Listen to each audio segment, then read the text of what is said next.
What's up, comic book fans, readers, collectors, cover lovers? Everyone is welcome here at NerdyGeeks Comics, no matter how you collect. Today is Wednesday, July the 16th, 2025. And you know what that means? It's New Comic Book Day. So we're doing a haul video.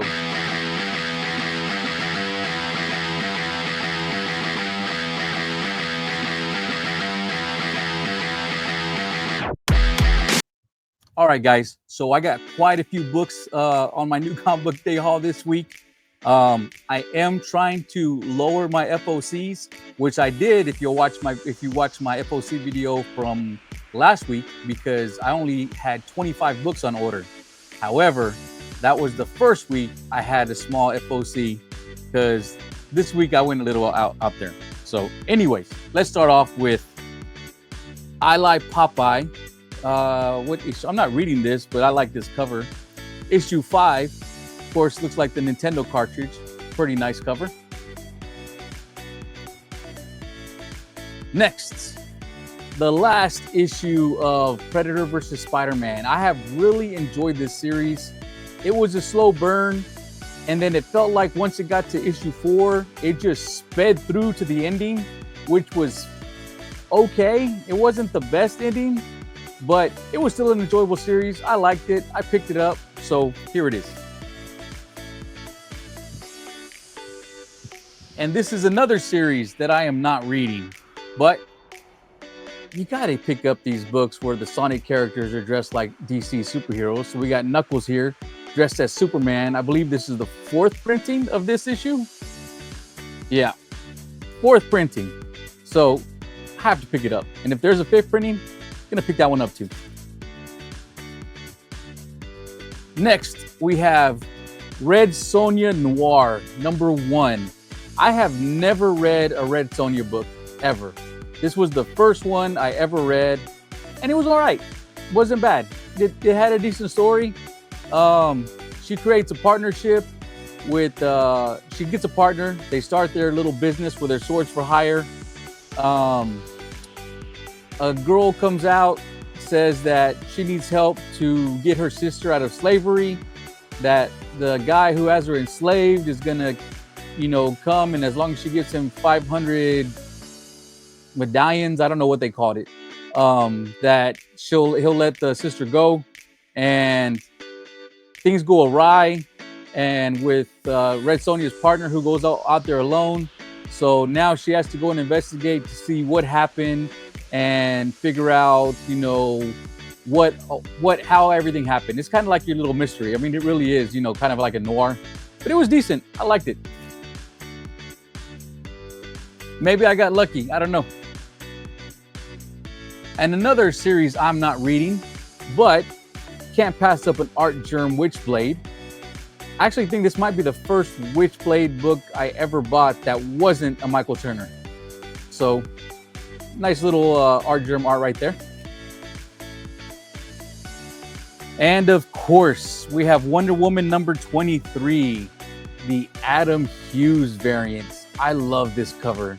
You got Wonder Woman back there trying to get her lasso from Catwoman. You have Harley and Ivy right there, like they're really about to try and learn something or hear a secret that maybe Catwoman's gonna say. I don't know, but it's a nice little Adam Hughes cover. And here we have This Ends Tonight #1. I haven't read this yet. It sounded like an interesting series. I think it's going to be a 3-part series, basically a revenge tale. So see if I can get it to stop. There we go. I was just a little too far away. But yeah, that's your Kill Bill homage right there. And we have the 1 in 25 Adam Hughes variant. Really nice Adam Hughes work on this one. And of course, I had to get the 1 in 50 Adam Hughes Virgin variant. All right. Now we have Pinupocalypse #4. I think this is only going to be a 6-part series from what I can tell. So we only got 2 more to go. There's been a lot of great covers in this series. There's been a lot of great exclusives, store exclusives, artist exclusives. So this has been a really good series for covers. The series itself has been entertaining. It's been a fun read. It's been nothing special, but it's been a fun read. And here's a variant. I think the main artist does this one. His name slips my mind right now. I want to say it's like Torva, I don't know, something like that. Sorry, I don't remember it, but yeah. And of course, if you're going to be collecting Pinupocalypse, then you have to pick up the Sveta Cervina covers. These have all been 1 in, I think, 15 ratios until issue 2 or 3. Then they turn into 1 in 25s. Really hard to get. Really great artwork on these. So, I think the next one might be, so this is Roxy Zombified. I think the next one is Foxy Zombified. And then the last one is, I think, a pinup of both of them on the cover. And those are going up for FOC, at least for number 6, I think in August. So get your FOCs in. And this, I am a Trekkie, unabashedly. And of course, I had to pick up red shirts. So I really enjoyed this series. But again, I am a Trekkie. It was a fun series. Basically, you have a lieutenant who's 43 or 46 years old. Basically, he's the oldest, the longest serving red shirt security officer in Starfleet. Because if you know Star Trek, red shirts die first, always. So he's 46. He's the longest serving red shirt in security in Starfleet. And he's manning a satellite array that is taking data on solar winds or something like that. And Starfleet finds out that someone has hacked into the array, and they're trying to figure out why anybody would care about solar wind data. So they send, I believe, 10 or 11 red shirts officers down to the planet with him so they can try and flush out whoever it is, because they don't know who's doing it. And basically from there, Star Trek red shirt stuff happens. So you should know from that. I enjoyed it. It's a fun little story, with the red shirts. It's not like Lower Decks, because Lower Decks kind of makes fun of that. This is legit red shirts. But I enjoyed it. I'm picking it up. This is another variant of it. Really nice cover right there. A lot of these covers on red shirts look like they're going to be really, really nice covers. Too bad I haven't seen any sketch covers yet, but that would have been awesome to get a sketch variant of these. Hopefully maybe they'll put one out later on, but as of right now, I don't see any on there. And I believe this was the 1 in 25. Really cool cover right there.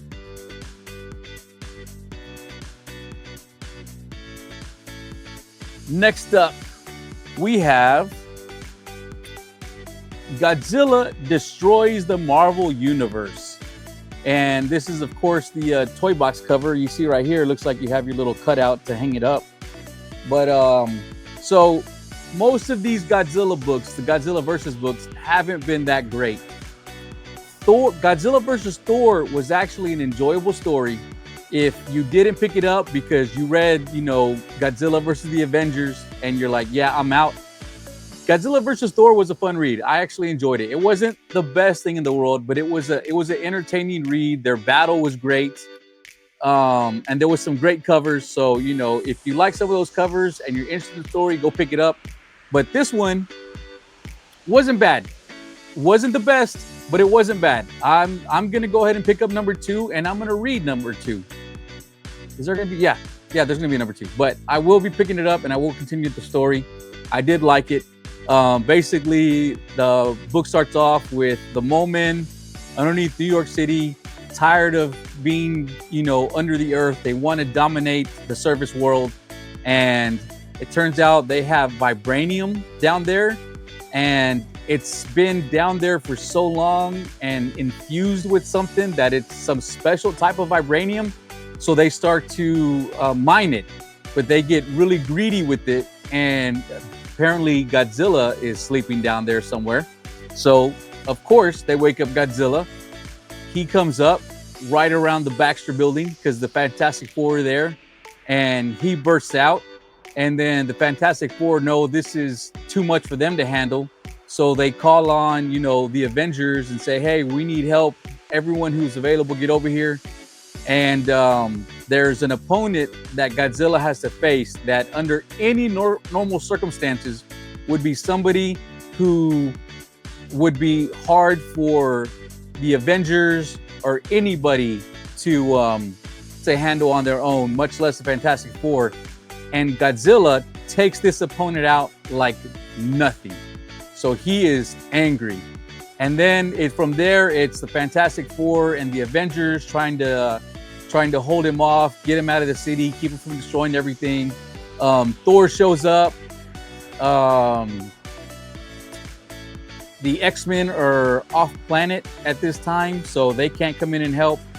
And Doctor Strange is handling an interdimensional imp or something like that.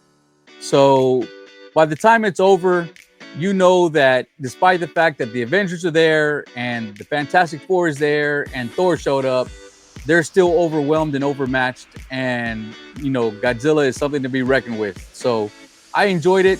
It's a good read. Check it out if you're interested. And of course, I got the spot foil cover.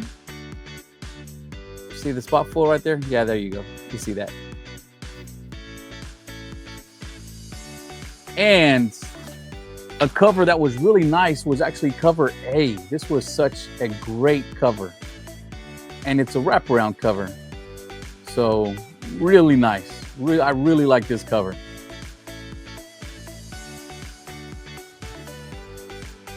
And as y'all know, if y'all been watching my stuff for a while, I do collect ratios. And yes, I did go for the 1 in 100 virgin variant. But I mean, that art is so good.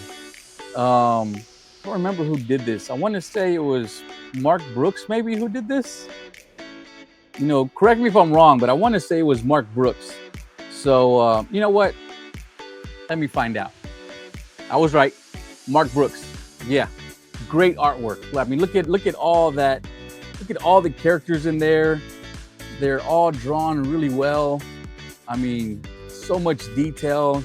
You got the city in the background. I mean, it's just such a great cover.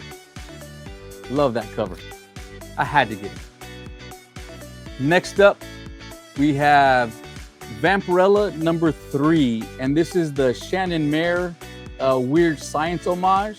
So if you're Gen X or an older millennial or a zennial, they'll probably remember this. And then, of course, I had to get the Mark Spears. This is the red cover variant. And the foil variant.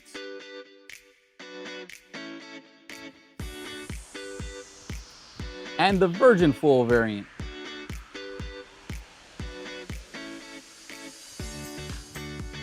I haven't read any of those, so I can't give you any information on those, sorry. And then this is, how do they say that? Demona? Is that how that's being pronounced? Demona? Anyways, this is another Mark Spears. I want to say this is a 1 in 10 variant. Pretty nice little cover right there. And of course we have, I want to say this is the Ultimate Spider-Man Incursion. Something like that. Anyways, this is the 1 in 25 virgin variant. The last one was a foil cover, which had great art, but when I heard there was going to be a regular virgin, I had to pick it up because I love these. The only thing that's frustrating is over here on the spine, on the back, there's 4 spine ticks, and I bought this brand new today on New Comic Book Day, so that kind of stinks. It wasn't overpriced, so I'm not gonna say it's okay, but it's not the worst.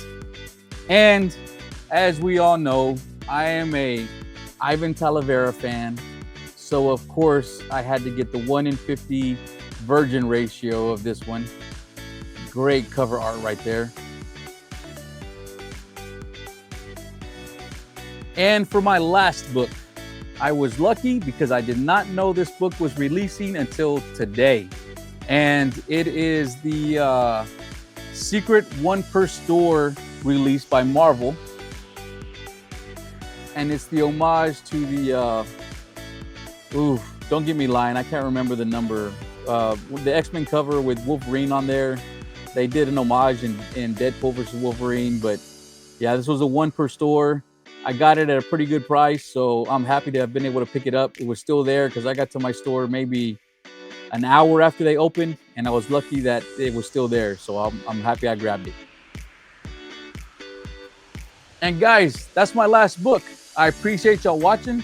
I hope you enjoyed my haul video for this new comic book day. Please like and subscribe. Leave me a comment if you think that I'm buying too many books or should I buy more books. If you tell me to buy more books, it's a little strain on the wallet already. So we'll see what happens. Actually, I'm trying to bring down my FOCs for new comic book day because I would like to start buying more grails. I have a few grails, nothing crazy. They're all they're all modern grails. I don't own anything that's Silver Age or Golden Age. Well, I own some Golden Age books, but they're like really bad shape, so they're $40, $50. But I would like to start buying some, some keys, some first appearances, big stories, stuff like that. So anyways, let me know what you think of my stuff. Fridays, you can catch me on Kingdom of Nerds. We do, some comic book news. We do a hangout. We show off some of the books we got. And we also play, Pop Culture Jeopardy. So come check that out. On Saturdays, you can find me on Dan's Comic Corner. Our show is called On the Lookout. And we basically review not all, but a good majority of the #1 issues that came out. We'll all either have read one of the stories, or sometimes we'll just speculate on like, hey, according to the synopsis and the cover, what do we think this is going to be? We don't always get it right because we all said that Godzilla versus Thor was going to be, another cover by, not a great story because of the last issues that it came out that weren't great, but it was actually really good. But I read it afterwards, so that's why I'm telling you that now. But it was good. But this week I've read 5 or 6 of our #1 issues. So, I'm gonna have a better grip on what's going on. And then on Sundays, you can catch me on Kingdom of Nerds again, and it's the other comic show, and that's where we review 3 books that we've been reading since issue 1, and we'll give you a synopsis, show you some panels, and the 3 or 4 of us will discuss these 3 books and what we thought of the story. And then we also do comic book news. We'll show off more books in case we got some in that time. And then I also like to post a snail mail Sunday video on Sundays for all the packages I get. I'll open them all up on camera. So, guys, I hope you enjoy my content and please check it out. I'll see y'all next time.